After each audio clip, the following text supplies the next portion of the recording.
You're watching 48 Fastcast. Good afternoon, everyone. I'm Margot Gray with 48 Fastcast. This is our digital version of your top headlines in a short, fast newscast that you can find online. Well, we start in Florence, where a former restaurant manager is now facing an indictment after a grand jury determined enough evidence to go to trial on 26 child sex abuse charges. Police say Garrett Wilkins, who you see here, had a sexual relationship with a 15-year-old child. Investigators say they discovered the manager and the teen also engaged in inappropriate photos and videos exchanged over the course of several months. Wilkins remains in the Lauderdale County Jail on a bond of more than $3 million. He will be arraigned in August.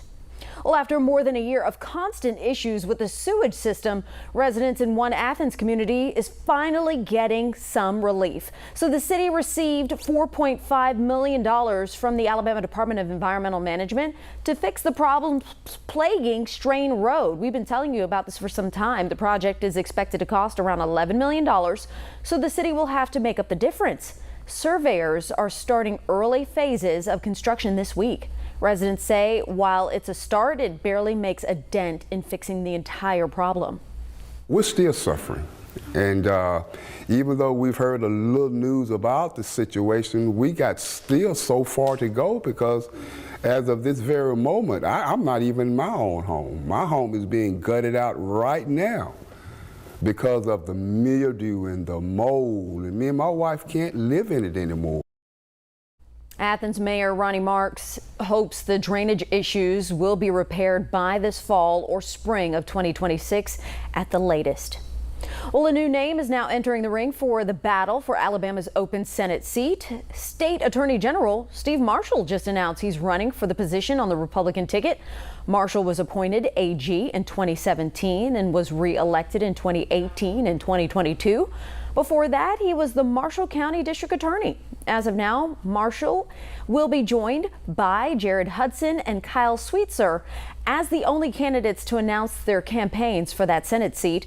That seat is being vacated by Tommy Tuberville as he plans to run for governor next year. Oh, not a bad day. Warm and it's muggy out there. Storm chances increase overnight tonight and through the morning hours tomorrow. A few could be strong, but overall severe threats pretty low. Decatur right now, it's mostly cloudy, muggy. It's 80. We've got a few spotty showers out there at this hour, most of them in southeastern parts of Morgan County and up into Giles County near Pulaski, but they're going to be scattered throughout the afternoon.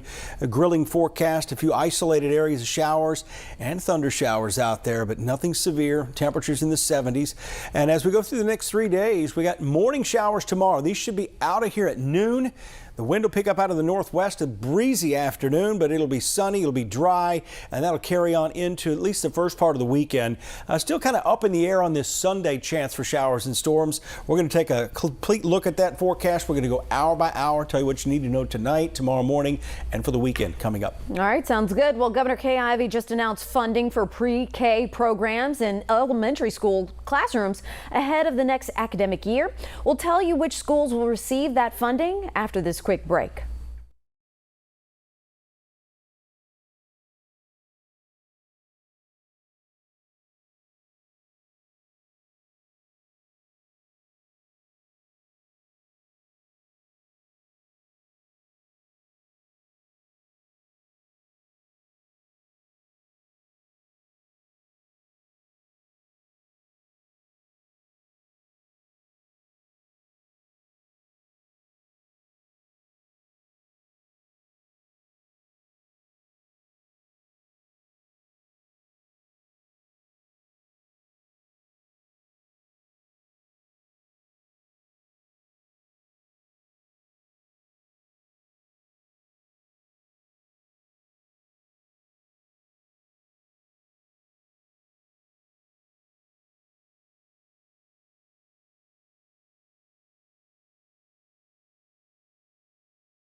55 new pre-K and elementary school classrooms are being built across the state to help out with early learning efforts. Many local schools will receive that funding, and you can see them right here on your screen.